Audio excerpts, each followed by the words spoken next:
Hi there! So this is the newly launched Mi TV 4X 43 inches. This is the first 4K 43 inch from Xiaomi.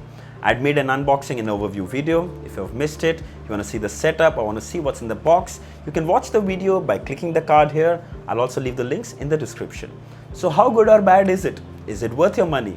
Well, let's do an in-depth detailed review. So continue watching this video. This is your friend Singh. Let's get started.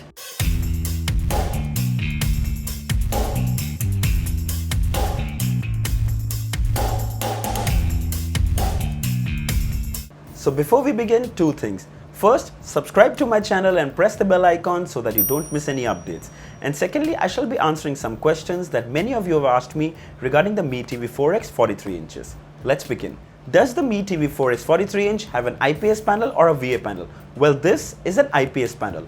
The simplest way to find out is to gently knock on the display. On a VA panel, there is a bright light that emits on that area of the display, and on the IPS panel, it's almost negligible. You can easily make out the difference. Is there any brightness issue? Not at all.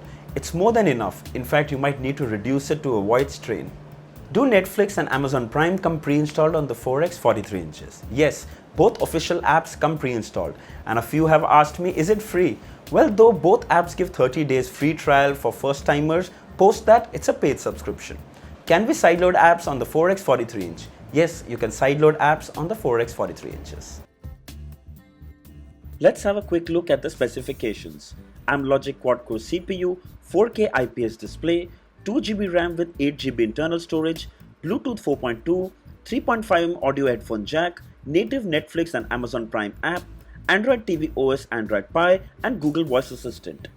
Accessing the ports on the 43-inch 4X is super convenient.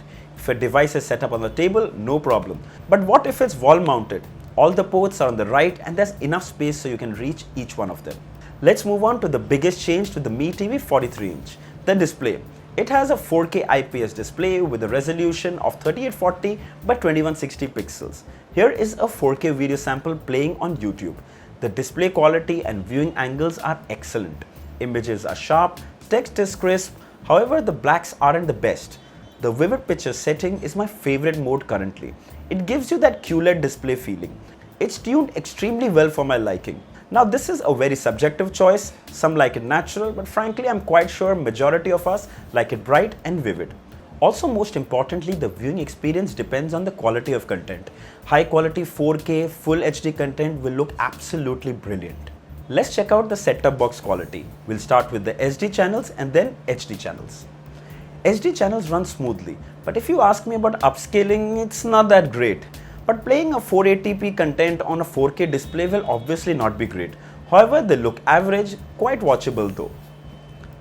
Even if you don't have an HD plan, I would highly recommend you get a good HDMI cable to connect your set-top box with your Mi TVs. SD channel broadcasting quality will improve by miles compared to an AV composite wire connection. Let's see the HD channels. HD channels look simply stunning. High quality content shines on this 4K panel. The colors and text look gorgeous. Trust me, I highly recommend you to use an HD set-top box with this device to enjoy its full potential. So finally, we have Netflix and Amazon Prime official support. Starting with Netflix, the app runs like a breeze. The interface is simple and easy to use. Let's play a video on Netflix. Videos play smoothly without any lag. Now you can access or change subtitles and audio at a click of a button from your remote. Not many movies are available at 4K. Only limited content made by Netflix such as TV shows and movies are in 4K.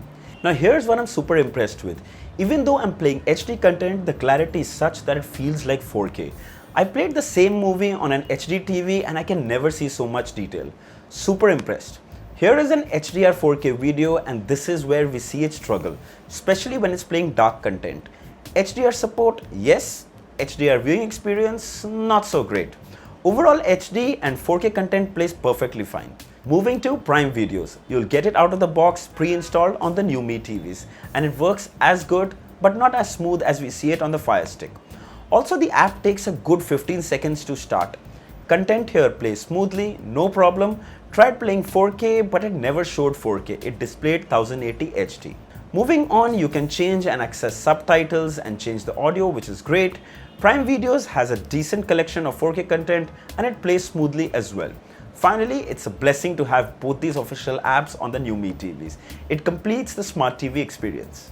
The YouTube app has been tweaked with some changes in the interface. Easy to search as it supports Google Voice Search from the remote, plays videos smoothly, and yes, it supports 4K videos as well. However, I did see some drop frames once in a while, but mostly it played fine. Moving on to Patchwall, it keeps improving and at its core, it's always been content driven. Countless styles of TV shows, movies, music, and now even news. Newly added support from Shimaru and ABN News and a couple of more. Initially, I would never use the Patchwall, but randomly when I would browse, I would stumble into so many things. It's a subjective choice. Old Mi TV users are bored and want the Android TV experience, and I don't mind it at times. And now when Amazon Prime, Shimaru, Z Cinema and all is embedded right there. Patchwall has definitely come a long way and is getting better with more and more app support. Played video files from the pen drive and video formats such as MP4, MKV, MOV, and yes, even H256 play perfectly fine. For any reason, if you have trouble playing or there is no sound in the default media player, I suggest you install the VLC player from the Play Store. It plays almost everything without any hiccups. The device also has a sleep timer mode in the settings. You can set it from 30 minutes to 240 minutes. May not be important for some, but it's still worth mentioning. Since it's an Android TV, Chromecast support is also available. You can cast videos from almost all popular apps. Netflix, Prime Videos, YouTube, Hotstar. You can even mirror your Android device using the Google Home app. Super simple. The remote now has a dedicated button for Amazon and Netflix, which is great for quick access. It's a Bluetooth remote, so you don't need to point it to the device to use it, which makes it super convenient. Google Voice Search, which now even works better as Netflix is integrated. You can ask questions for time, weather, about movies, general knowledge. The options are endless. You can ask it to recommend movies or just begin one directly from a Netflix app too. If I had to nitpick, having a YouTube dedicated button and a mute button would have made it just perfect. Just saying, not complaining. The Play Store has a huge collection of apps and games. Now the biggest struggle that you might face with the TV is internal memory.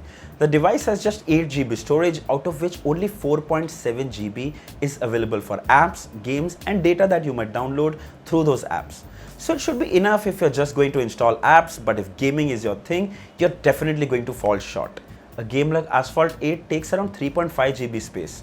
Even installing another game and app after that would be impossible. Just wish they had increased the internal memory to 16 GB like the 65-inch variant.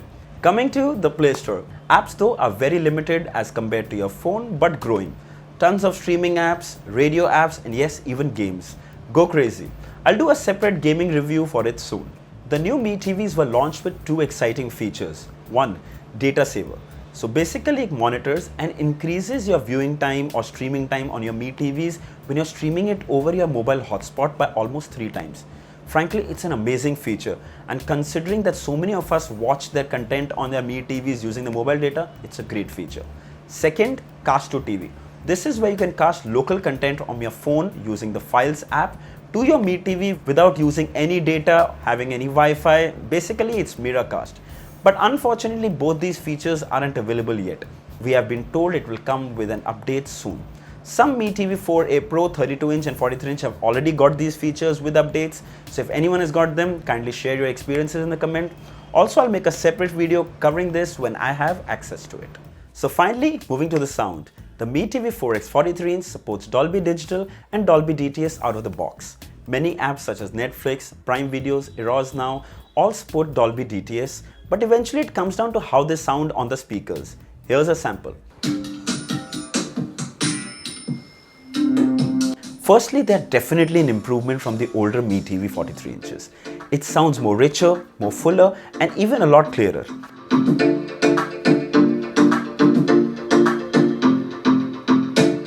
Bass may not be its strongest point. You can hear the thump but not feel it. But mids and highs are commendable, sharp and clear. Finally, now we can control the Mi soundbar volume with the Mi TV remote when connected via SPDIF. That was so important. It was a struggle to get up every time to adjust the volume. So finally, how's the Mi TV 4X 43 inches? Well, to start, the 4K display is quite good. The color reproduction is impressive, especially in the vivid mode. The Android TV OS, Android 9 Pie, along with all the Google app support, Netflix and Amazon Prime videos out of the box, Google Voice search on the remote, all this for just 24,999. Well, if you search 43-inch 4K TV, you might get some cheaper options. TCL for 23,900, but it doesn't have Prime videos. Kodak TV for 22,999, but no Android TV OS. Voo TV for 23,500, but again no Android TV. So if you're looking for that budget 43-inch 4K TV with all the best apps and Android TV OS, close your eyes and get this one. It's not perfect, but for this price, it's more than perfect. I'll leave the links below in the description. If you want to buy one, feel free to check it out. I'll be doing a gaming review and comparison with the 43-inch Full HD Mi TV soon, so say subscribe to my channel if you haven't. So I hope this video was helpful. Write down in the comments and give me your feedback. Also, if there are any questions, do mention them down. Don't forget to like, share and subscribe. Until next time, cheers.